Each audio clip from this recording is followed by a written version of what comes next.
The piercing whistle of the eastbound locomotive echoed through Newton, Wyoming Territory, in 1873. But Eleanor Blackett paid it little mind as she hurried down the muddy main street, clutching her market basket close. The 26-year-old schoolteacher kept her gaze forward, pretending not to notice the whispers that followed her like persistent shadows. Eleanor had grown accustomed to the sideways glances from the town's matrons, their hushed conversations that ceased abruptly when she approached, only to resume with greater intensity once she passed. "Good morning, Miss Blackett, Mrs." Hollister called from the doorway of her millinery shop, her voice carrying a sweetness that didn't reach her eyes. "Another fine day to be teaching our children, though I wonder, don't you ever tire of being alone in that little cottage of yours?" Eleanor forced a polite smile. "Good morning, Mrs. Hollister. I find my cottage quite comfortable, thank you." "Of course, dear," Mrs. Hollister replied, exchanging knowing glances with Mrs. Peterson, who stood nearby. "But comfort isn't companionship, is it? At your age, most women have found a husband to care for them." The words stung, as they were meant to. Eleanor straightened her spine and continued walking, maintaining her dignified posture until she reached Gunderson's general store. Inside, she released a careful breath, composing herself before approaching the counter. "Morning, Miss Blackett," said Mr. Gunderson, his kind eyes a welcome relief from the judgment outside. "What can I help you with today?" "Just my usual order, Mr. Gunderson, and perhaps some extra chalk for the schoolhouse." As the shopkeeper gathered her items, the bell above the door jingled. Eleanor didn't need to turn to know who had entered. The sudden hush in the store told her everything. "Well, if it isn't our devoted spinster schoolmarm," came Agatha Wilcox's voice, the mayor's wife and self-appointed moral authority of Newton. "Still insisting on living alone, I see, most peculiar for a woman your age." Eleanor gripped the counter edge. "Good morning, Mrs. Wilcox." "You know, Eleanor," Mrs. Wilcox continued, using her first name with calculated familiarity, "people are starting to talk. A woman approaching 30, unmarried, living alone. It sets a poor example for our impressionable young girls." "I'm 26, Mrs. Wilcox," Eleanor corrected quietly. "And I believe teaching children to read and write sets a fine example." Mrs. Wilcox's thin lips curved into a smile that didn't reach her eyes. "Education is important, of course, but a woman's true calling is to be a wife and mother, perhaps if you made more of an effort with your appearance." Eleanor felt her cheeks burn as several customers poorly disguised their amusement. She'd come to Wyoming 2 years ago after her father's death, hoping to find independence and purpose. The teaching position had been a godsend, but Newton's relentless judgment of her unmarried status had become increasingly difficult to bear. "Your order, Miss Blackett," Mr. Gunderson interrupted, sliding her packages across the counter. His intervention was kind, but the damage was done. Eleanor paid quickly and left, walking briskly toward the schoolhouse. The spring air was crisp, carrying the scent of sage and new growth, but she hardly noticed, too busy blinking back tears of frustration. The schoolhouse sat on the edge of town, a simple white clapboard building with a small bell tower. Inside, Eleanor set down her packages and leaned against her desk, gathering her composure before her students arrived. The quiet sanctuary of the classroom was her refuge, the one place where her unmarried status seemed irrelevant. Later that afternoon, as Eleanor dismissed her students, she noticed a commotion on Main Street. A group of cowboys had ridden into town, trail dusty and weather-beaten. Such arrivals weren't uncommon in Newton, a town situated along the cattle trails to the Northern Territories. The children scattered excitedly, always eager to see new faces. Eleanor remained in the schoolhouse, organizing her lessons for the following day. She had no desire to venture into town and face more scrutiny. As dusk fell, she finally gathered her things and headed toward her small cottage on the outskirts of Newton, taking the longer route to avoid Main Street. Her cottage was modest but neat, with a small garden she tended carefully. Eleanor had made it her home, filling it with books and the few keepsakes she'd brought from Philadelphia. It might not be the grand family home Mrs. Wilcox believed every woman should aspire to, but it was hers. The following morning, Eleanor rose early, as was her habit. She prepared a simple breakfast, then sat at her small table to review her lessons.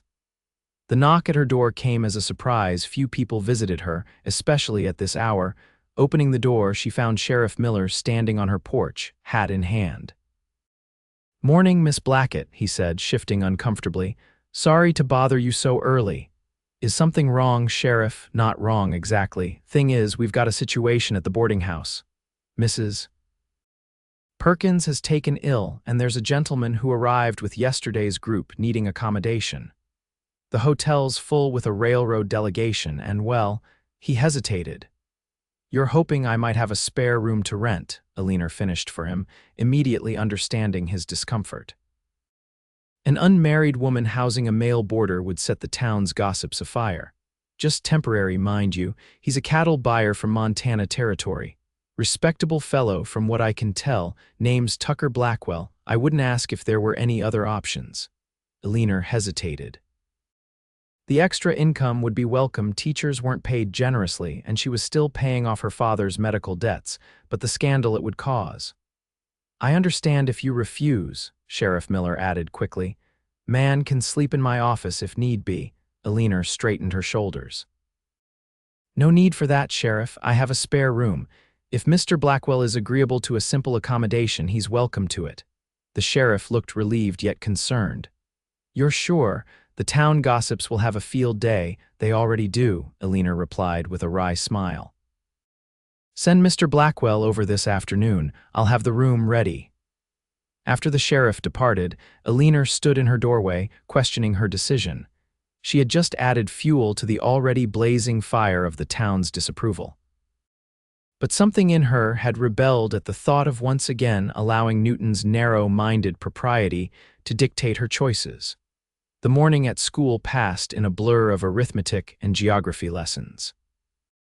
Eleanor found herself distracted, wondering about the stranger who would soon occupy her spare room.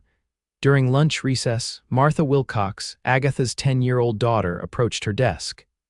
"Mama says you're taking in a man to live with you," the girl announced with wide eyes. "She says it's shameful and improper." News traveled fast in Newton. Eleanor took a steadying breath. "I'm renting a room to a business traveler, Martha, because there's nowhere else for him to stay. There's nothing improper about it." The girl looked unconvinced.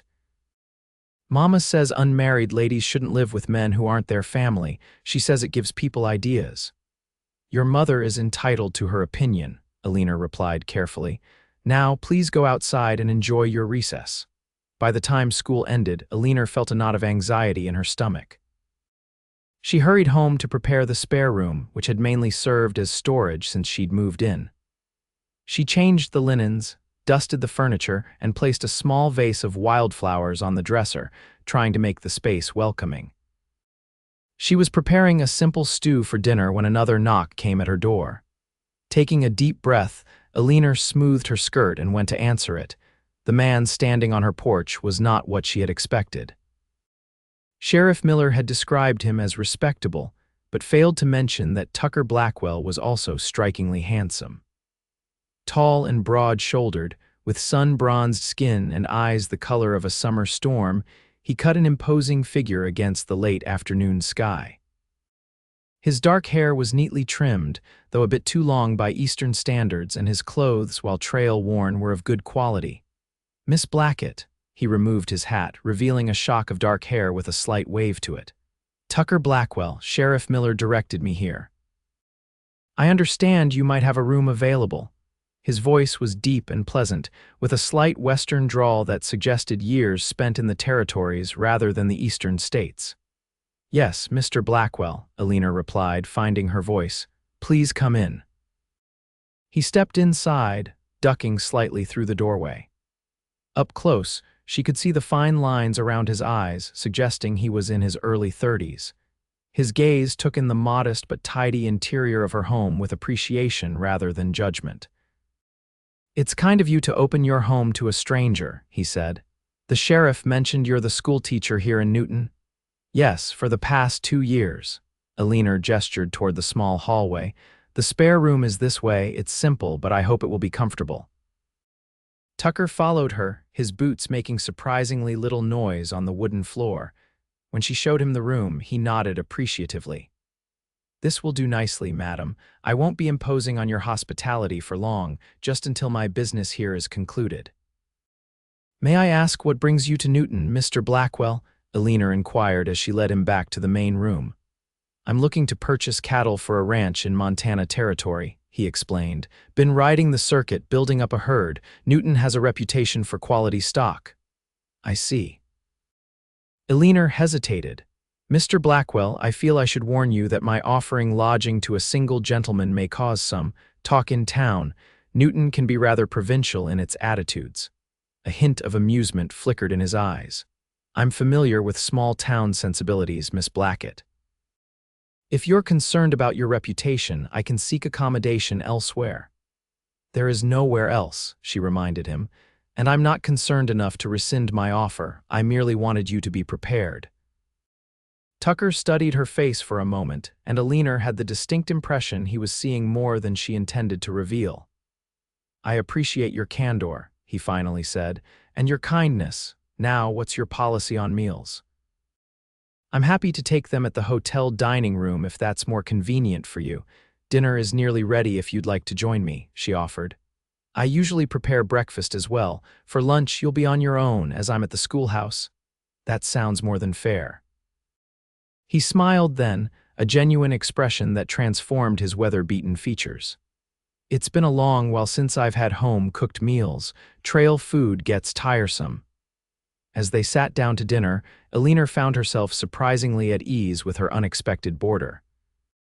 Tucker Blackwell had excellent manners for a cattle buyer, and his conversation revealed an educated mind. He asked thoughtful questions about Newton and showed genuine interest in her work as a teacher, without a hint of the condescension she often encountered from men regarding female education. "How did you come to teach in Wyoming Territory?" he asked as they finished their meal. "Your accent suggests you're from back east." "Philadelphia," Eleanor confirmed. "I came west after my father died. He was a professor of literature, but his illness left substantial debts. There were teaching opportunities here that paid better than what I could find in Philadelphia, especially for a woman." Tucker nodded. "Brave decision coming all this way alone, or foolish depending on whom you ask," she replied with a wry smile. "The town matrons certainly think so." "Because you're unmarried." His directness surprised her, but his tone held no judgment. "Precisely. In Newton, a woman of 26 without a husband is considered a peculiarity at best, a failure at worst." Eleanor hadn't intended to reveal so much, but something about Tucker's attentive gaze encouraged honesty. "Sounds like Newton could use some broader thinking," he commented. "Where I come from in Montana, people are judged more by their character than their marital status." "That sounds refreshing," Eleanor said, standing to clear the dishes. "But enough about me. Tell me about Montana Territory. I've heard it's beautiful." Tucker's eyes lit up as he described the vast prairies, towering mountains, and clear rivers of his home. His passion for the land was evident in every word, and Eleanor found herself captivated by his descriptions of a life so different from her own structured existence. Later, as she prepared for bed, Eleanor reflected on the strange turn her day had taken. She had a man under her roof, a virtual stranger, no less, and yet she felt no fear or discomfort. There was something solid and trustworthy about Tucker Blackwell that put her at ease, despite the scandal his presence would undoubtedly cause. The following morning, Eleanor rose early to prepare breakfast before school. She found Tucker already awake, standing on her small back porch with a cup of coffee, watching the sunrise. "Hope you don't mind," he said, holding up the coffee cup.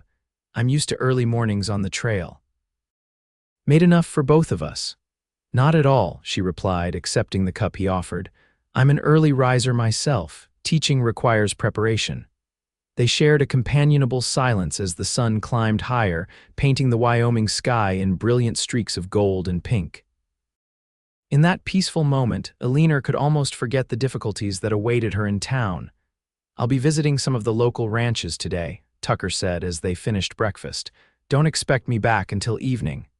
I've left a spare key on the hook by the door, Eleanor told him. In case you return before I'm home from school. Walking into town that morning, Eleanor braced herself for the inevitable confrontation. She didn't have long to wait. Outside the schoolhouse, a group of mothers had gathered, their faces set in expressions of righteous indignation. Agatha Wilcox stood at their center, clearly the ringleader of whatever was to come. Eleanor, Mrs. Wilcox called, dropping all pretense of politeness, a word, if you please. Eleanor approached the group, keeping her expression neutral. Good morning, ladies. Is there something I can help you with? We've heard you've taken in a male boarder, Mrs. Wilcox said, her voice carrying to ensure any passers-by would hear. A single man living under the roof of an unmarried woman, I hardly need explain how inappropriate this arrangement is. Mr. Blackwell is a respectable businessman who needed lodging when Mrs. Perkins fell ill, Eleanor replied evenly. There were no other accommodations available in town. He could have stayed at Sheriff Miller's office, interjected Mrs. Peterson. Or ridden to the next town, added another woman. The arrangement is temporary and entirely proper, Eleanor maintained, though she could feel her resolve weakening under their collective disapproval. Now, if you'll excuse me, I need to prepare for today's lessons. Eleanor, Mrs. Wilcox stepped closer, lowering her voice to a hiss. This behavior reflects not only on you, but on your position as teacher to our children. The school board will have to consider whether someone of such questionable judgment should continue in this role. The threat was clear, and it struck Eleanor like a physical blow. She loved teaching, and the thought of losing her position over something so trivial was both infuriating and terrifying. Without her job, she would have no choice but to return east in disgrace. I assure you, Mrs. Wilcox, there is nothing improper occurring in my home, she said, struggling to keep her voice steady. Appearances matter, Miss Blackett, Mrs. Wilcox replied coldly. Especially for a woman in your precarious position. An unmarried woman living alone already invites speculation. Add a male boarder and well. The school bell saved Eleanor from having to respond. With as much dignity as she could muster, she turned and entered the schoolhouse, blinking back tears of frustration. Throughout the day, Eleanor noticed the children whispering among themselves, clearly echoing conversations they'd overheard at home. Even her youngest students seemed aware that their teacher had somehow transgressed community standards. By the time the final bell rang, Eleanor felt emotionally drained. She was gathering her things when Sheriff Miller appeared at the schoolhouse door. Miss Blackett, he said, looking uncomfortable. I wanted to check on you. Words going around town about Mr. Blackwell staying at your place. Yes, I've already had the pleasure of Mrs. Wilcox's delegation this morning, Eleanor replied wearily. The sheriff shifted his weight. I'm sorry about that. Should have anticipated the reaction would be this strong. If you want me to find another arrangement for Blackwell, that won't be necessary, came a deep voice from behind the sheriff. Tucker Blackwell stepped into the schoolhouse, his imposing figure filling the doorway. I'll be moving my things to the hotel immediately. I understand a room has opened up with the departure of some of the railroad men. Eleanor felt a confusing mixture of relief and disappointment. Relief that the town's gossip would die down, but disappointment that her brief respite from loneliness would end so soon. Mr. Blackwell, she began, you don't need to, I insist, he interrupted gently. I won't be the cause of trouble for you, Miss Blackett. These small towns run on reputation, and I won't damage yours. The sheriff looked relieved. That's mighty considerate of you, Blackwell. I'll help you move your things. Eleanor walked home alone, her emotions in turmoil. She'd known Tucker Blackwell for barely a day, yet his departure left her feeling oddly bereft. The cottage seemed emptier somehow when she entered, despite the fact that he had occupied so little space within it. When Tucker arrived with Sheriff Miller to collect his belongings, he asked for a moment alone with Eleanor. The sheriff stepped outside, leaving them standing awkwardly in her small parlor. I want to thank you for your hospitality, brief as it was, Tucker said, his gray eyes earnest.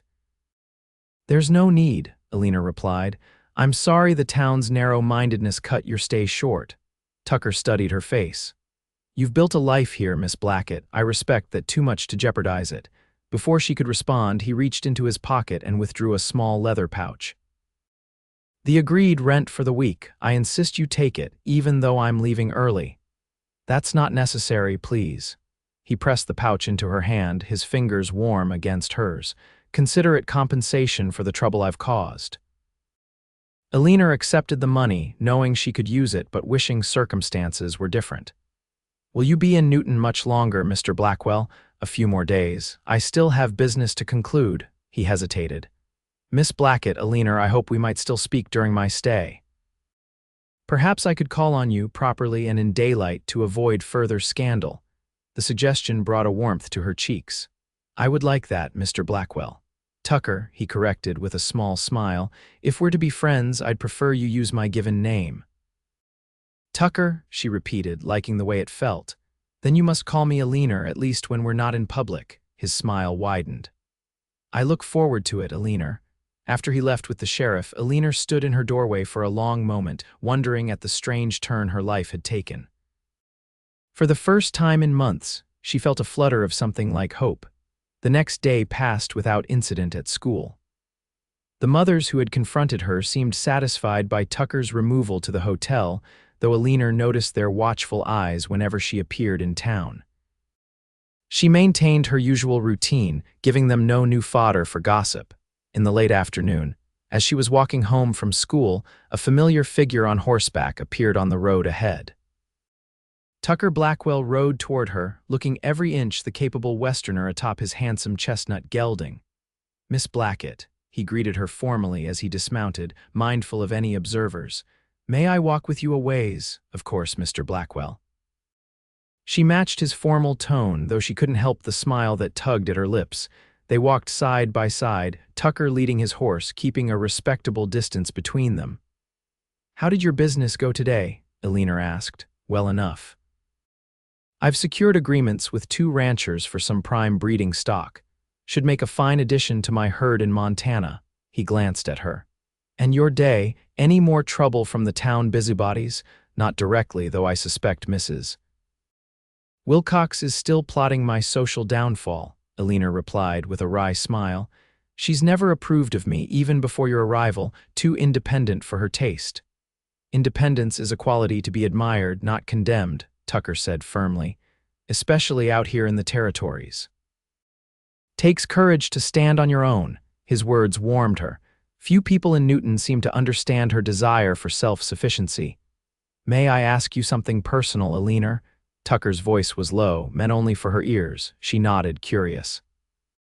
Is there truly no one in town who's caught your interest? No reason beyond independence that you remain unmarried? The question surprised her, but she considered it seriously. There have been a few men who expressed interest since I arrived, the banker's son, a widowed rancher. She hesitated. But they didn't want a wife so much as a convenient housekeeper who could bear children. None of them seemed interested in who I am as a person.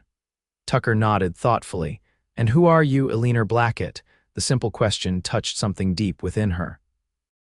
I'm a woman who loves books and ideas, who believes education is the path to a better world. I enjoy solitude but not loneliness. I want purpose beyond cooking and cleaning. She looked at him directly. I want to be valued for my mind as well as any other qualities I might possess. A reasonable desire, Tucker said softly, and rare to find someone who appreciates it. They had reached the point where the main road branched toward her cottage. Tucker stopped, aware they were still visible from town. Would you permit me to call on you tomorrow evening? He asked. Properly, with the door open and lights well lit to give the gossips nothing to feed on, Eleanor smiled. I would like that very much. He tipped his hat and mounted his horse. Until tomorrow then, Miss Blackett. She watched him ride away, a curious lightness in her heart that she hadn't felt in a very long time. True to his word, Tucker called on her the following evening. He arrived at her door with a small bouquet of wildflowers and a formal demeanor that would have satisfied even Mrs. Wilcox's sense of propriety. They sat in her small parlor, the front door ajar and lamps brightly lit, discussing books they had read, places they had visited, and dreams they still harbored. Tucker spoke of his ranch in Montana with such vivid detail that Eleanor could almost see the rolling grasslands and distant mountains he described. "It sounds wonderful," she said wistfully. "So different from Philadelphia and even from Newton." "It's a hard life in many ways," Tucker admitted. "Winters are brutal and the work never ends, but there's a freedom there I've never found anywhere else." "Freedom is precious," Eleanor agreed. "It's what I sought when I came west, though I've found it more constrained than I expected." Tucker's eyes were thoughtful. "Society's expectations follow us everywhere. Even in the territories, people bring their old prejudices and beliefs with them." "Yes, I've discovered that," she said with a rueful smile, "though I hadn't expected to be such a source of consternation merely for living independently." "It threatens them," Tucker observed. "A woman who doesn't need a man to survive challenges everything they believe about the natural order." Eleanor was struck by his insight. "You understand remarkably well for a man." "I had a mother who taught school before she married my father," he explained. "She never regretted her choice, but she made sure I understood what she'd given up to become a rancher's wife." Their conversation flowed easily, touching on topics Eleanor had rarely been able to discuss in Newton. When Tucker finally rose to leave, she felt reluctant to see the evening end. "May I call on you again tomorrow?" he asked, standing in the doorway. "I would enjoy that," Eleanor replied honestly. Tucker hesitated, then spoke in a lower voice. "Eleanor, I should tell you that my business in Newton is nearly concluded. I'll be heading back to Montana soon." The news shouldn't have affected her so strongly after all. She'd known him less than a week. Yet the thought of his departure left her with an unexpected sense of loss. "I understand," she said, striving to keep her voice even. "You have responsibilities at your ranch." "I do," he agreed. "But I've enjoyed our conversations more than I can say." After he left, Eleanor sat alone in her parlor, trying to make sense of her feelings. Tucker Blackwell was essentially a stranger, yet in their brief acquaintance, he had shown her more genuine respect and understanding than anyone she'd met in Newton. The thought of returning to her solitary existence after he departed was suddenly unbearable. The following day at school, Eleanor found it difficult to concentrate on her lessons. Her mind kept wandering to Tucker and their conversations. She had never felt such an immediate connection with anyone before. When the children left for the day, she remained at her desk, lost in thought. The sound of the door opening startled her. Looking up, she was surprised to see Mrs. Wilcox entering the schoolhouse, alone and with an unusually grave expression. "Mrs. Wilcox," Eleanor acknowledged cautiously, "is there something I can help you with?" The older woman approached the desk, her normally imperious manner subdued. "Miss Blackett, I've come to speak with you about your friendship with Mr. Blackwell." Eleanor stiffened. "Mr. Blackwell is a respectable businessman who has called on me with complete propriety." "Yes, I've been informed of his evening visits," Mrs. Wilcox replied. "What concerns me is the potential for disappointment when he departs, as such men inevitably do." "I'm well aware that Mr. Blackwell will be returning to Montana soon," Eleanor said carefully. Mrs. Wilcox studied her face. "Are you aware that he's been making inquiries about purchasing the old Harmon property just outside of town? 20 acres with that small house on the creek." The information caught Eleanor off guard. Tucker had mentioned nothing about buying property in Newton. "I wasn't aware," she admitted. "Nor are you aware, I suspect, that he's been asking particular questions about you throughout town. Your character, your background, your situation here." Mrs. Wilcox's expression was unreadable. Most peculiar behavior for a man who's merely passing through. Eleanor's pulse quickened. "I'm sure Mr. Blackwell has his reasons." "Indeed." Mrs. Wilcox adjusted her shawl. "Miss Blackett, contrary to what you may believe, I don't wish you ill. You're an excellent teacher and the children have flourished under your instruction. But this community has standards and your unmarried status has been problematic." "So I've been repeatedly informed," Eleanor replied, unable to keep the edge from her voice. "What you may not understand is that much of the concern stems from your vulnerability, Mrs. Wilcox continued, surprising Eleanor. "An unmarried woman alone is at risk financially, socially, and sometimes physically. Our disapproval is as much protective as it is judgmental." Eleanor hadn't considered this perspective before. I appreciate your concern, Mrs. Wilcox, but I'm capable of making my own decisions. Are you? The older woman's gaze was sharp. Then consider this. Mr. Blackwell appears to be a gentleman of means and education. If his intentions toward you are honorable, that would resolve your situation quite neatly. If not. She let the implication hang in the air. Just be careful, Miss Blackett. Men have been known to make promises they have no intention of keeping. With that cryptic warning, Mrs. Wilcox departed, leaving Eleanor with more questions than answers. That evening, when Tucker called, Eleanor found herself studying him more carefully, looking for any signs of deception. They sat in her parlor as before, but there was a new tension in the air. "Is something troubling you, Eleanor?" Tucker asked after several minutes of stilted conversation. She hesitated, then decided directness was best. "Mrs. Wilcox visited me at school today. She mentioned you've been making inquiries about me in town." Tucker didn't deny it. "I have. May I ask why?" He met her gaze steadily. "Because in the span of a few days, you've intrigued me more than any woman I've ever met. I wanted to understand your situation here better." "And the Harmon property?" Eleanor pressed. "She said you've been looking to buy it." A fleeting expression of annoyance crossed his features. "Small towns and their gossip. Yes, I've inquired about the property. It would make a good way station for cattle drives between here and Montana." The explanation made sense, yet Eleanor sensed there was more he wasn't saying. "Tucker, I need you to be honest with me. What are your intentions in Newton? And," she hesitated, "toward me?" Tucker was silent for a long moment, then he rose and crossed to the window, looking out at the darkening sky. "I came to Newton on business, as I told you," he began. "The cattle purchase was legitimate. But I've been considering establishing a more permanent presence in Wyoming Territory for some time, a secondary property to expand my operations." He turned to face her. "Meeting you wasn't part of my plan." "And yet here we are," Eleanor said softly. "Here we are," he agreed. "Eleanor, in my 32 years, I've never met anyone quite like you. Your intelligence, your courage in facing this town's disapproval, your determination to live life on your own terms, they've all impressed me deeply." He returned to his seat, leaning forward with earnest intensity. "I don't believe in mincing words or playing games. I find myself drawn to you in ways I didn't expect. The question is, do you feel anything similar toward me?" The directness of his question took her breath away. In Philadelphia, such forthrightness would have been considered shocking. But they weren't in Philadelphia, and Eleanor found she preferred Western directness to Eastern equivocation. "I do," she admitted, her voice barely above a whisper. "Though it seems impossible to feel so much in so short a time." Tucker's expression softened. "Not impossible. Unexpected, perhaps, but not impossible." He reached for her hand, his touch warm and reassuring. "I'm leaving for Montana in 2 days. I have responsibilities there I can't neglect, but I'd like to continue our acquaintance if you're willing." "How? Montana is hundreds of miles away." "Letters for a start," he suggested.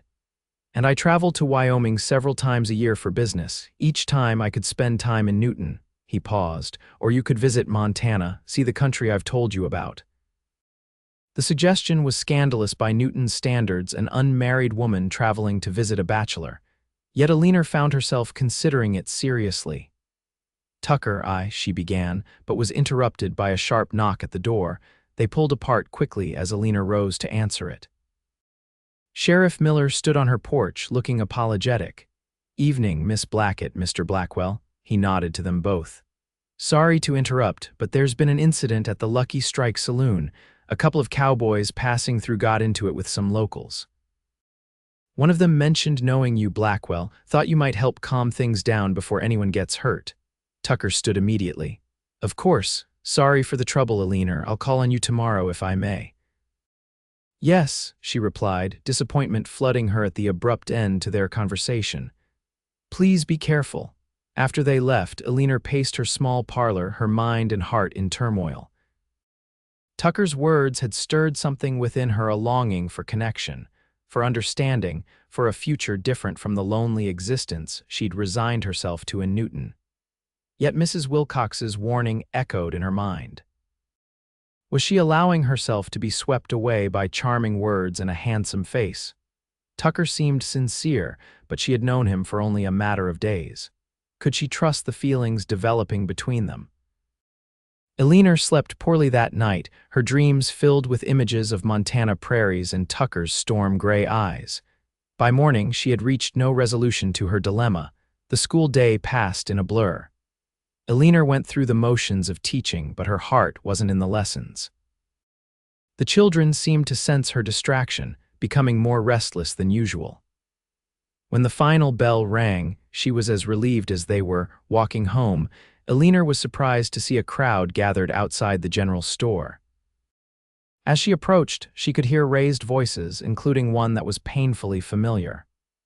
"I believe Miss Blackett's character speaks for itself," Tucker was saying, his tone measured but firm. "She's a dedicated teacher who's contributed greatly to this community." "No one's questioning her teaching abilities," came Mr. Peterson's voice. "It's her moral example that concerns us, and now you're encouraging her impropriety with these evening visits." "There's been nothing improper in my calls," Tucker replied. "The door remains open, and we converse like civilized people. If that offends your sensibilities, perhaps the problem lies with you, not Miss Blackett." Eleanor pushed through the crowd to find Tucker facing several of the town's leading men, including Mayor Wilcox and Mr. Peterson. Their expressions ranged from discomfort to outright hostility. "What's happening here?" she demanded, anger overcoming her usual reserve. "Ah, Miss Blackett," Mayor Wilcox said, his tone condescending, "we were just expressing our concerns to Mr. Blackwell about his continued attention to you. As community leaders, we have a responsibility to uphold certain standards of behavior." "My behavior has been above reproach," Eleanor replied coldly, "as has Mr. Blackwell's." "Be that as it may," the mayor continued, "an unmarried woman entertaining a man alone in her home invites speculation. Perhaps if you had family here or were properly wed, such visits would be acceptable, but in your position—" "My position?" Eleanor felt something snap inside her. "You mean my position as a woman who supports herself honestly, educates your children, and minds her own affairs." That position, an uncomfortable silence fell over the gathered crowd. Eleanor rarely spoke out in such a manner, and her controlled anger seemed to surprise them. "Miss Blackett," Mr. Peterson began, "you must understand—" "No, you must understand," she interrupted, her voice clear and steady. "I came to Newton to teach, not to be judged constantly for my marital status. I have conducted myself with dignity and propriety since my arrival. If that's not enough for you, perhaps I should seek employment elsewhere." The threat of losing their schoolteacher, especially mid-term, caused visible alarm among several parents in the crowd. "Now, there's no need for such drastic measures," Mayor Wilcox said quickly. "We're merely concerned about appearances." "Appearances," Tucker repeated with evident disgust. "You'd rather drive away a fine teacher than accept that a woman might choose her own path in life." The tension in the air was palpable. Eleanor felt dizzy with emotion, anger at the town's small-mindedness, appreciation for Tucker's defense, and fear that she might actually have to leave Newton. For all its flaws, she had built a life here, and the thought of starting over again somewhere else was daunting. "I think that's enough public discussion of Miss Blackett's private affairs," came a new voice. Sheriff Miller pushed through the crowd to stand beside Eleanor and Tucker. "This gathering is blocking the street. I suggest you all disperse and attend to your own business." The crowd began to break up reluctantly, though Eleanor could hear the murmurs and whispers continuing. Mayor Wilcox gave her one last disapproving look before turning away. "Thank you, Sheriff," Eleanor said quietly. "Don't thank me yet," Miller replied grimly. "You've stirred up a hornet's nest here. The school board's called an emergency meeting for tomorrow evening to discuss your position." The news hit Eleanor like a physical blow. "They're considering dismissing me." "It's a possibility," the sheriff admitted. "I'm sorry, Miss Blackett." "If it helps, not everyone in town agrees with Wilcox and his cronies. You've got supporters too." Tucker's expression had hardened during this exchange. "This is absurd. They can't dismiss a teacher for being unmarried." They can if they decide she's setting a poor moral example, Sheriff Miller said wearily. School boards have considerable latitude in these matters.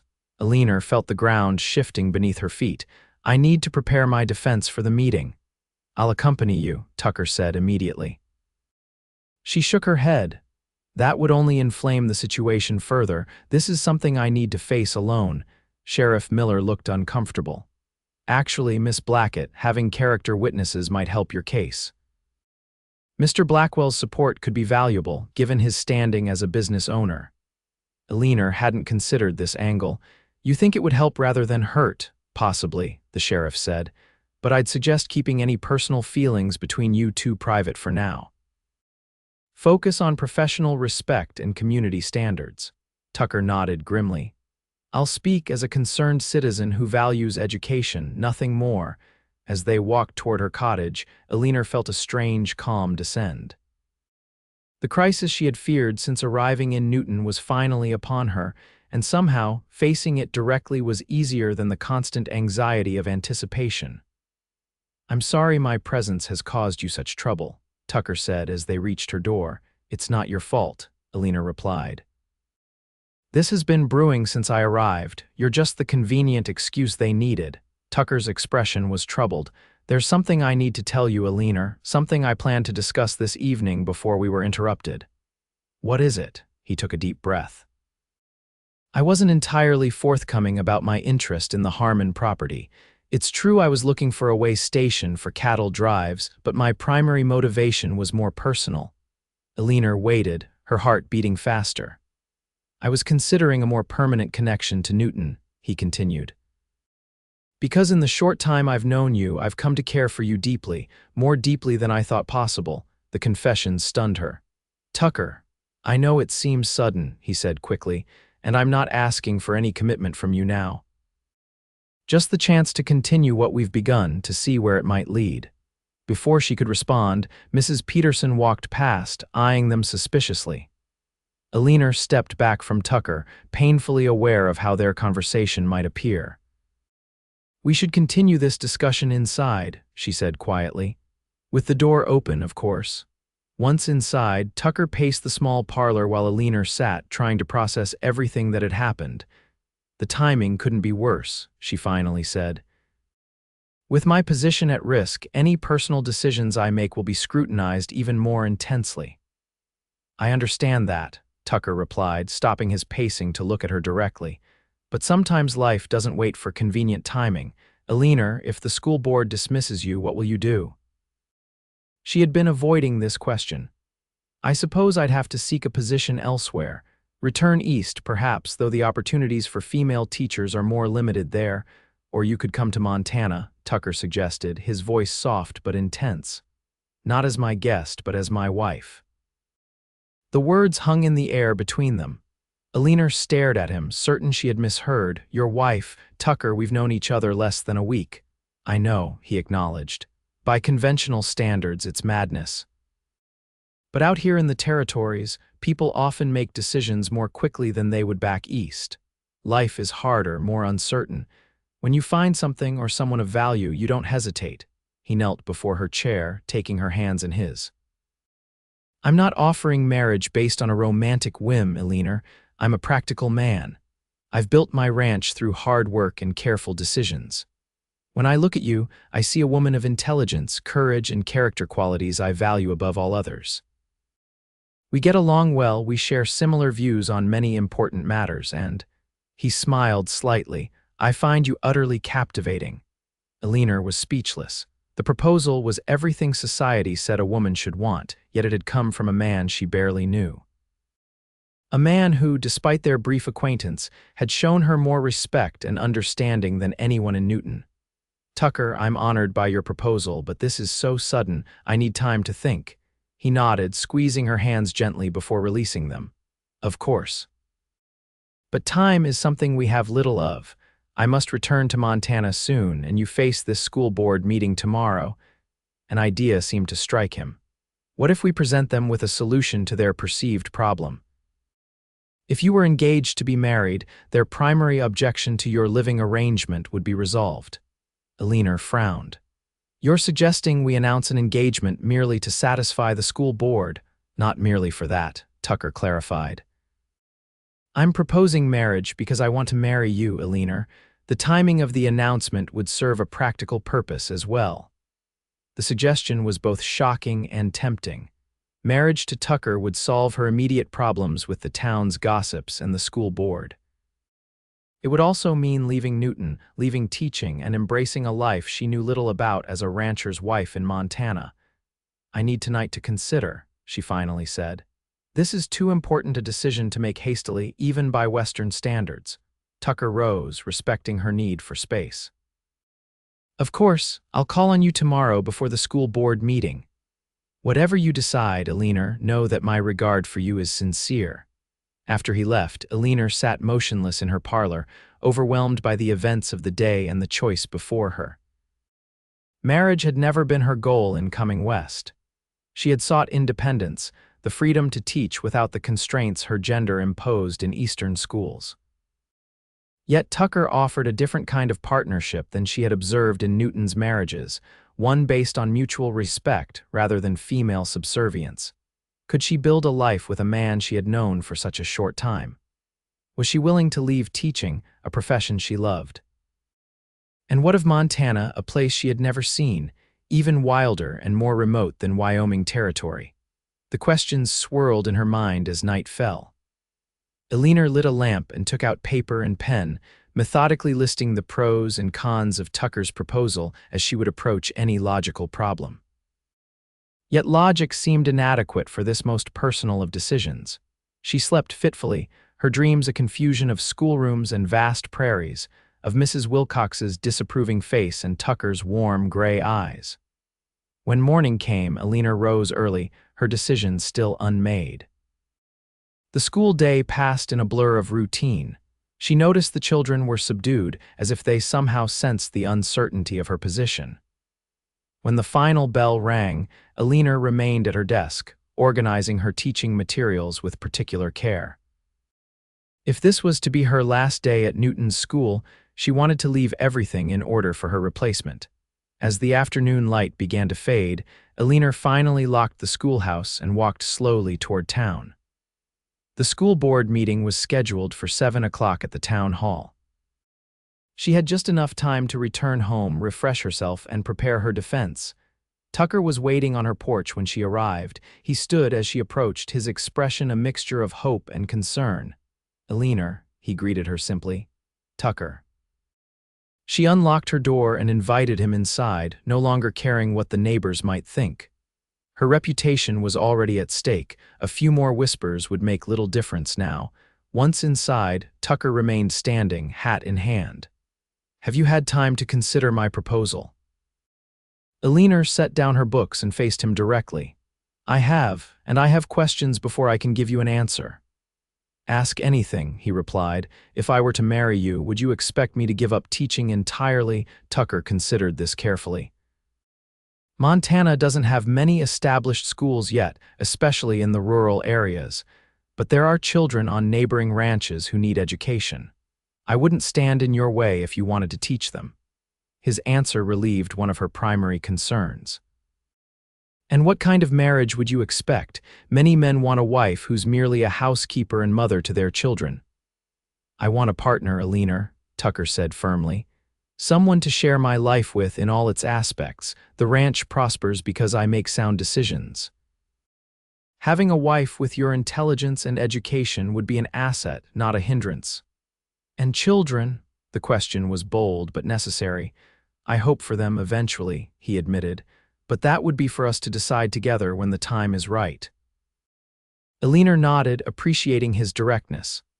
"One last question. Why me, Tucker? Why not one of the many widows or unmarried women more accustomed to ranch life?" Tucker's expression softened. "Because in you, I see someone who challenges me, who makes me think differently about the world. Someone who stands her ground even when it's difficult. Those qualities are rare, Eleanor, and infinitely more valuable to me than knowing how to preserve peaches or mend shirts." His words touched her deeply. No one had ever valued her mind and spirit in quite this way before. "The school board meeting starts soon," she said quietly. "I need to prepare. Tucker nodded. I understand. But before you go, I need your answer, Eleanor. Will you marry me? Eleanor took a deep breath, knowing her response would alter the course of her life irrevocably.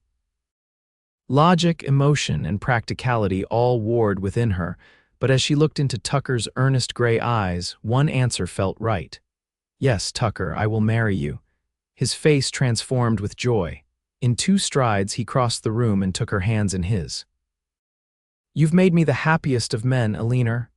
We're still virtual strangers, she reminded him, though she couldn't help smiling at his evident delight. We'll have a lifetime to remedy that, he assured her. Now, about this school board meeting, I think I have a solution that might satisfy even the most gossip-hungry citizens of Newton.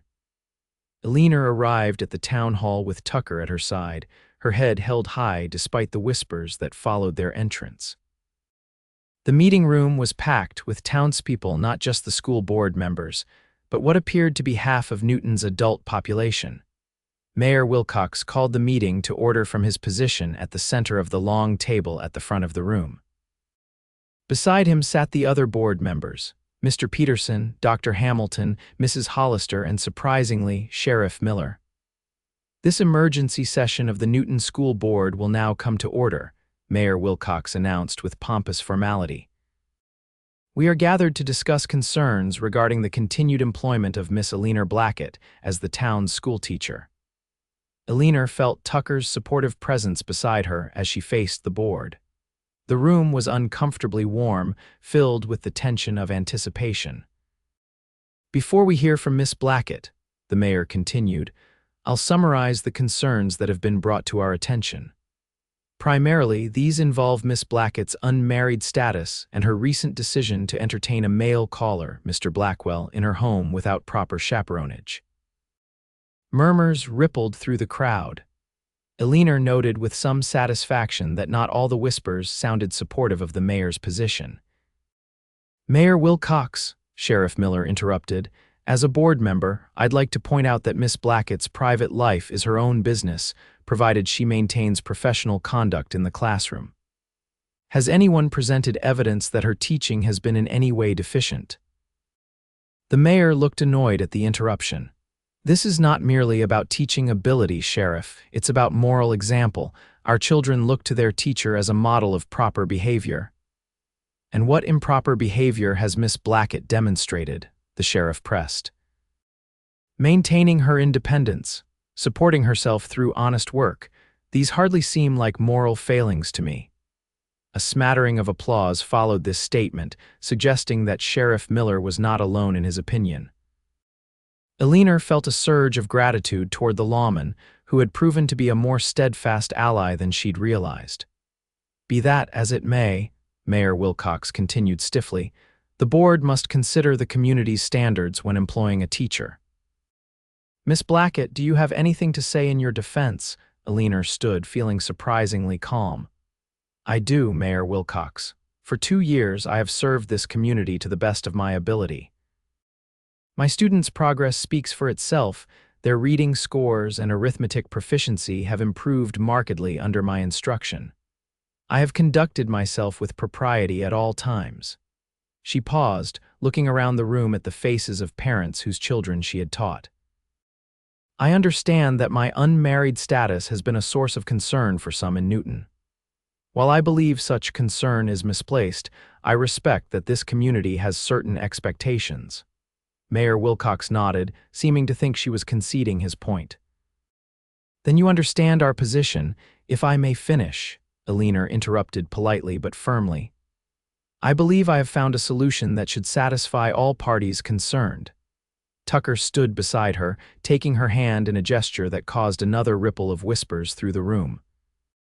Ladies and gentlemen of Newton, Tucker addressed the crowd, his deep voice carrying easily to every corner of the room. My name is Tucker Blackwell, rancher from Montana Territory. I came to Newton on business, but I found something far more valuable than cattle here. He turned to Eleanor, his expression warming. I have asked Miss Blackett to become my wife, and she has done me the honor of accepting. A collective gasp went up from the assembled townspeople. Eleanor saw shock on Mayor Wilcox's face, calculation on Mrs.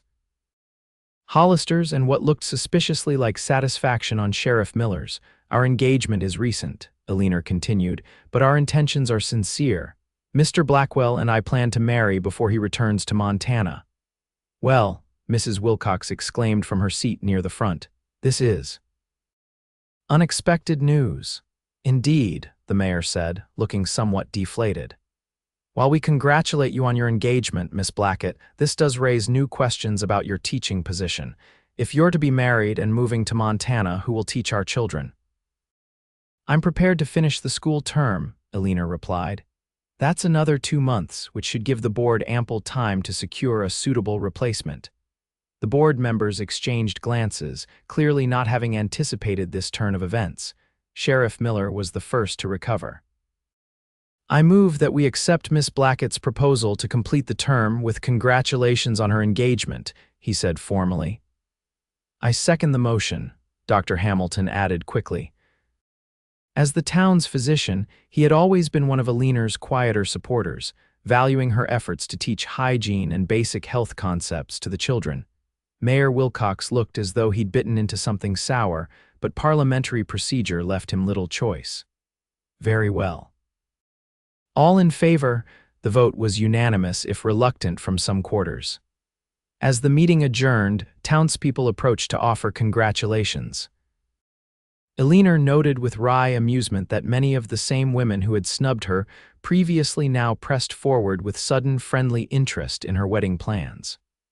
Well played, Sheriff Miller murmured as he passed them on his way out, though I suspect this isn't just for show. Tucker's hand remained firmly clasped around Eleanor's. No show, Sheriff, just good timing. As they walked back to Eleanor's cottage through the spring evening, a weight seemed to have lifted. The town's judgment, so oppressive for so long, had suddenly lost its power to hurt her. Are you having regrets? Tucker asked softly as they reached her door. Eleanor considered the question seriously. No, she finally said. It's strange I've made the most impulsive decision of my life, yet it feels right. I'm more concerned about the practicalities now. When should we marry? Where will we live until we leave for Montana? Tucker smiled at her methodical approach. I've secured the purchase of the Harmon property this afternoon. It's simple but serviceable until we leave for Montana after the school term ends. As for the wedding, he hesitated. How do you feel about this Sunday? The circuit preacher will be in town. This Sunday, Eleanor repeated, shocked. That's only 3 days away. Too soon, Tucker asked, watching her reaction carefully. Eleanor thought about it. A long engagement would only prolong the town's gossip and scrutiny. And if she was committed to this course, perhaps it was better to move forward decisively. No, she finally said, not too soon, but I have nothing prepared, no dress, no, we'll manage, Tucker assured her. It needn't be elaborate unless you want it to be, Eleanor laughed softly. No, simple suits me fine, Tucker. She hesitated. Are you certain about this, about me? In answer, he drew her gently into his arms. Their first embrace was tentative, respectful. I've never been more certain of anything in my life, he murmured before lowering his lips to hers in a kiss that sealed their agreement more effectively than any words could have done. The next 3 days passed in a whirlwind of preparation. Word of the engagement spread through Newton with remarkable speed.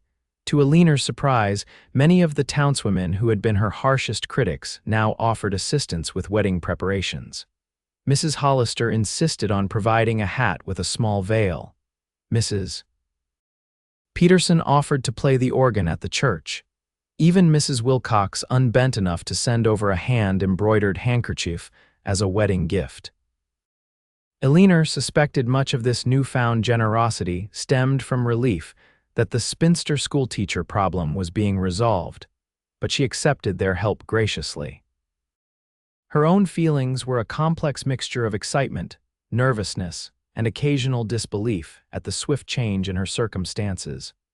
Tucker spent his days finalizing the purchase of the Harmon property and arranging for basic furnishings. In the evenings, he called on Eleanor, their conversations deepening as they began the process of truly getting to know one another. She learned about his childhood in Missouri, his journey west as a young man, and the years of hard work that had gone into building his ranch. He, in turn, listened attentively to stories of her Philadelphia upbringing, her father's academic influence, and her struggles to be taken seriously as a teacher.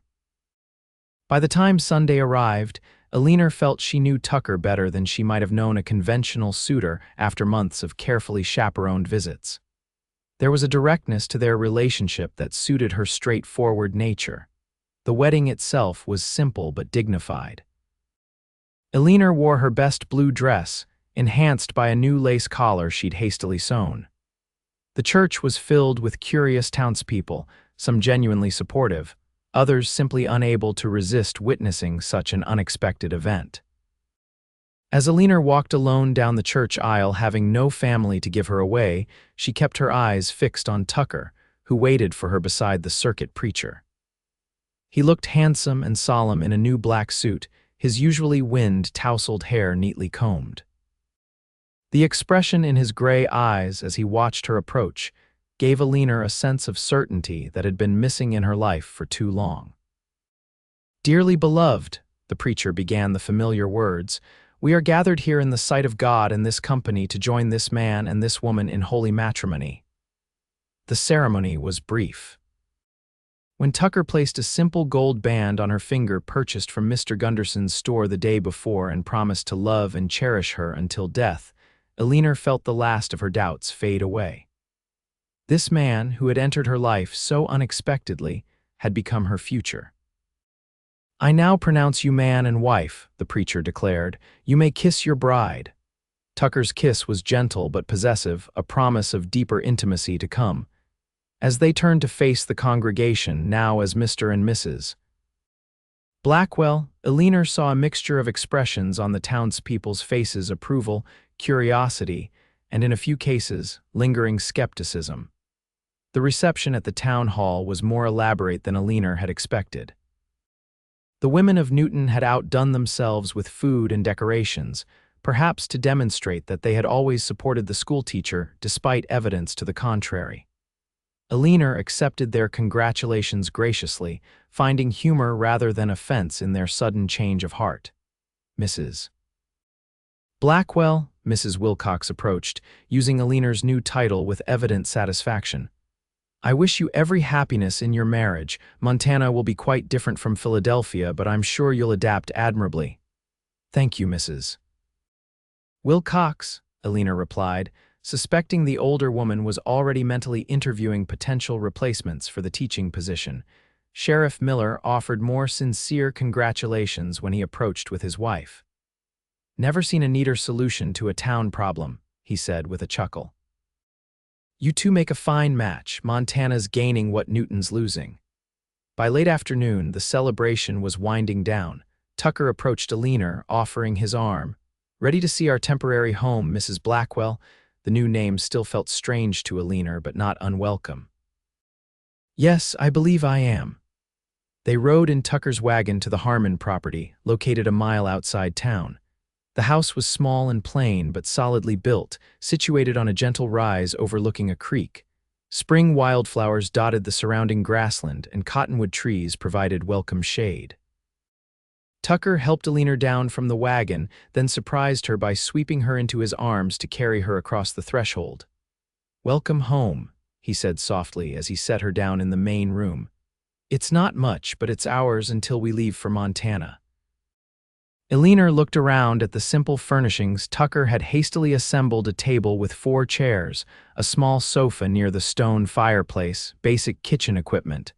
A door led to what she presumed was the bedroom. "It's perfect," she said honestly. After her tiny cottage in town, this modest house felt spacious and private. Tucker watched her with a mixture of happiness and uncertainty. "I know this isn't the typical start to a marriage. We've had no courtship, no time to adjust to each other. If you need time to become accustomed to our new relationship, I understand." His consideration touched Eleanor deeply. Many men would have assumed their marital rights without such sensitivity. "Thank you," she said softly, "but I think we've both made our choice with open eyes, Tucker. I'm your wife now in all ways." The tenderness with which Tucker drew her into his arms confirmed that her trust in him was well placed. As daylight faded into dusk, they discovered a deeper dimension to their rapidly developing relationship, one based on mutual giving rather than obligation. Later, lying in Tucker's arms in the darkness, Eleanor marveled at the strange path her life had taken. A month ago, she had been the town's spinster schoolteacher, lonely but independent. Now she was a wife, preparing for a completely different future in Montana Territory. Any regrets? Tucker asked quietly, as if reading her thoughts. Eleanor considered the question honestly. No, she finally said, though I'm still trying to comprehend how quickly everything has changed. Tucker's arms tightened around her. We'll build a good life together, Eleanor, I promise you that. In the weeks that followed, Eleanor settled into a new routine. She continued teaching at the school while gradually packing her belongings for the journey to Montana. In the evenings, she returned to the Harmon house, now the Blackwell house, where she and Tucker continued the process of building their relationship. To Eleanor's surprise, her marriage had transformed her standing in Newton's society. The same women who had whispered behind her back now invited her to tea and sought her company. Their sudden friendliness might have been amusing had it not been so transparently hypocritical. "You should have married me sooner," Eleanor remarked to Tucker one evening as they sat on their small porch watching the sunset. "Apparently, all I needed for social acceptance was a wedding ring." Tucker laughed, taking her hand. "Their loss was my gain. Though I'm not sure I would have appreciated you properly 2 years ago, I had some growing up to do myself." As the end of the school term approached, the reality of their impending departure for Montana became more pressing. Eleanor found herself both excited and apprehensive about the journey and the new life awaiting her. "What is your ranch like?" she asked Tucker one night as they prepared for bed.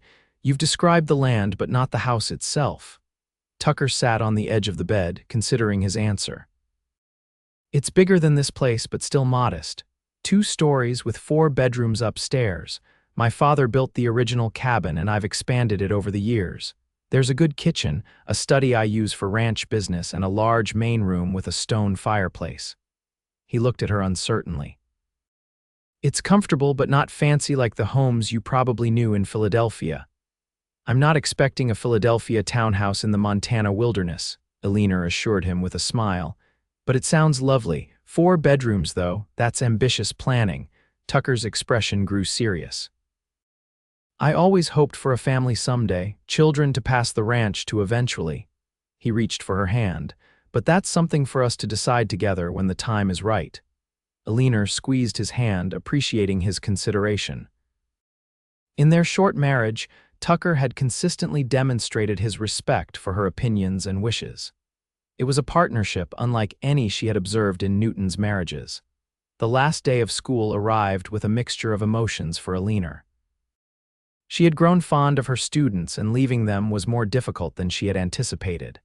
The children presented her with a hand-sewn quilt, each square decorated with their signatures and simple drawings. The gift brought unexpected tears to Eleanor's eyes. "We'll miss you, Mrs. Blackwell," little Sarah Jenkins said solemnly. "Will you teach children in Montana too?" "I hope so," Eleanor replied, kneeling to the child's level. "There are children everywhere who need to learn." That evening, the town hosted a farewell gathering for the Blackwells. Despite the initial scandal of their hasty marriage, Newton had come to accept, even embrace, the couple. Eleanor suspected much of this goodwill stemmed from relief that the spinster schoolteacher problem had been so neatly resolved, but she accepted their well wishes graciously. "You've surprised us all, Eleanor," Mrs. Wilcox remarked as she said her goodbyes. "I wouldn't have thought you had it in you to adapt to married life so readily. There's a great deal about me you never took the time to know, Mrs. Wilcox," Eleanor replied with a smile that took the sting from her words. "I wish you well." As they walked home from the gathering, Tucker slipped his arm around Eleanor's waist, ready for our adventure to begin. Eleanor leaned into his embrace, feeling a contentment she had never expected to find. More than ready. The journey to Montana Territory was long and often challenging. They traveled by train as far as the rails would take them, then continued by wagon along rough trails. Eleanor saw country more vast and wild than she had ever imagined: endless prairies, rugged mountains, and pristine rivers teeming with fish. The settlements grew smaller and farther apart, emphasizing just how remote their destination was. Tucker proved to be a patient and capable traveling companion, making each campsite as comfortable as possible and ensuring Eleanor's safety without being overbearing. Their evenings around the campfire, talking long into the night beneath star-filled skies, deepened their bond in ways that conventional courtship never could have. "I never thought I'd marry a city girl," Tucker admitted one night as they lay side by side, looking up at the Milky Way stretching across the heavens. "Always figured I'd end up with a rancher's daughter who already knew the life. Do you regret it?" Eleanor asked, turning to study his profile in the firelight. "Not for a moment," he replied without hesitation. "You bring something different to my life, Eleanor, a wider perspective, new ideas, questions that make me think," he smiled. "And you're learning ranch skills faster than I expected." It was true. Eleanor had insisted on learning practical aspects of their journey: how to harness the horses, build a fire, even basic tracking skills. Tucker had taught her willingly, respecting her desire for self-sufficiency. After 2 weeks of travel, they crested a final ridge and Tucker reined in the horses. "There it is," he said softly. "Blackwell Ranch." Eleanor gazed down at the valley below. A sturdy 2-story house sat nestled against a backdrop of pine-covered hills. Nearby stood a large barn, corrals, and several outbuildings. A creek wound through lush pastureland where cattle grazed. In the distance, snow-capped mountains rose against the blue sky. "It's beautiful," she breathed, understanding now why Tucker spoke of his land with such passion. He squeezed her hand. "Welcome home, Eleanor." As they approached the ranch house, several men emerged from the barn. An older man with grizzled hair and weather-beaten features stepped forward as Tucker helped Eleanor down from the wagon. "About time you got back, boss," he said gruffly before his gaze shifted to Eleanor. "This must be the missus we've heard about." "Eleanor, this is Hank Wilson, my foreman," Tucker introduced them. "Hank, my wife, Eleanor." Hank removed his hat, revealing a bald spot he clearly tried to conceal with his remaining hair. "Madam, welcome to Blackwell Ranch. Hope the journey wasn't too hard on you." "It was educational, Mr. Wilson," Eleanor replied with a smile. "And please call me Eleanor." Hank's weathered face creased in a surprised smile. "Yes, Madam Eleanor, the boys and I tidied up the house best we could when we got Tucker's telegram saying you were coming. Martha from town came out to help get things proper for a lady." "I appreciate that," Eleanor said sincerely. The other ranch hands were introduced: 3 young cowboys named Jim, Pete, and Caleb, who shuffled their feet and mumbled greetings with varying degrees of shyness. Tucker led Eleanor into the house while the men unloaded their wagon. Inside, she found a home that was indeed larger and more comfortable than their temporary dwelling in Wyoming, though still modest by Eastern standards. The main room was warm and inviting, with sturdy furniture arranged around a massive stone fireplace. Bookshelves lined one wall, a sight that immediately endeared the place to Eleanor. "Those were my mother's books," Tucker explained, following her gaze. "She was a great reader. I've added to her collection over the years." Eleanor ran her fingers along the spine's classics: history, poetry, and practical volumes on ranching and agriculture. "This is wonderful, Tucker." He showed her the rest of the house: the kitchen with its large cast iron stove, the study where he kept the ranch accounts, and upstairs, the bedrooms, including the master bedroom with its handsome oak bed and chest of drawers. "I had Hank bring this in from town before we left," Tucker said, indicating a small writing desk positioned near the window, which offered a spectacular view of the mountains. "I thought you might like a place of your own to write letters or prepare lessons if you decide to teach." The thoughtfulness of the gesture brought tears to Eleanor's eyes. In this simple piece of furniture, Tucker had demonstrated his understanding of her needs and his support for her continued intellectual life. "Thank you," she said simply, reaching for his hand. That evening, after a hearty meal prepared by Caleb, who apparently served as the ranch's cook in addition to his cowboy duties, Tucker and Eleanor sat on the porch, watching darkness settle over the valley. The ranch hands had tactfully withdrawn to the bunkhouse, giving the newlyweds privacy.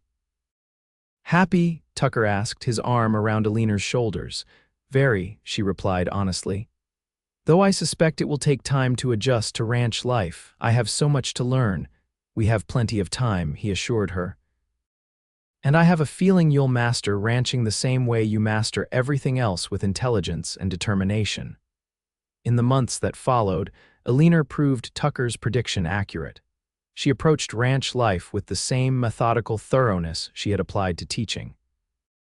She learned to cook on the temperamental wood stove, to preserve the garden's bounty for winter, and even to ride astride like a proper Westerner rather than side saddle as she'd been taught in Philadelphia. To her surprise, she found deep satisfaction in the rhythm of ranch life. The days were long and often physically demanding, but there was purpose in every task. The isolation that might have troubled another woman from the city became a source of peace for Eleanor. After years of enduring Newton's judgmental scrutiny, the privacy of their mountain valley felt like freedom. True to his word, Tucker supported her desire to continue teaching. When Eleanor learned that several neighboring ranches had children without access to formal education, she established a small school in one of the outbuildings. 3 days a week, children from within a 10-mile radius gathered for lessons. Their eagerness to learn reminded Eleanor why she had chosen teaching as her profession. Tucker often observed these lessons with evident pride. "You've brought something special to this valley," he told her one afternoon as they watched the children riding home. "These youngsters wouldn't have had much schooling otherwise." "It benefits me as much as them," Eleanor admitted. "Teaching is part of who I am." By their first anniversary, Eleanor knew she had made the right decision in marrying Tucker. Their partnership had deepened into a love based on mutual respect, shared work, and growing intimacy. The hasty marriage that Newton had gossiped about had evolved into a relationship stronger than many unions with more conventional beginnings. Life in Montana Territory was not without challenges. Winter brought blizzards that isolated the ranch for weeks at a time. Spring brought flooding that washed out trails. Summer brought drought that threatened the cattle. Through each crisis, Eleanor and Tucker worked as a team, facing difficulties together and celebrating successes with equal partnership. In their second year of marriage, Eleanor discovered she was expecting a child. The news brought both joy and apprehension. The nearest doctor was in town. A full day's ride away, and childbirth on the frontier carried significant risks. Tucker's concern was evident, though he tried to mask it with enthusiasm about becoming a father. "We'll bring Martha to stay with us as your time approaches," he promised, referring to the midwife in the nearest settlement. "And I'll make sure one of the men is always ready to ride for the doctor if needed." Eleanor appreciated his practical approach to her safety, even as she reassured him of her own strength. "Women have been having babies since the beginning of time, Tucker. I'll be fine." When winter came early that year, blanketing the valley in snow before Martha could travel to the ranch, Eleanor faced the prospect of childbirth with only Tucker and the ranch hands to assist. Yet even this challenge they met together, with Tucker reading medical texts and questioning every passing traveler with knowledge of childbirth. Their son, Thomas James Blackwell, was born on a clear December night, with Hank's unexpectedly knowledgeable assistance.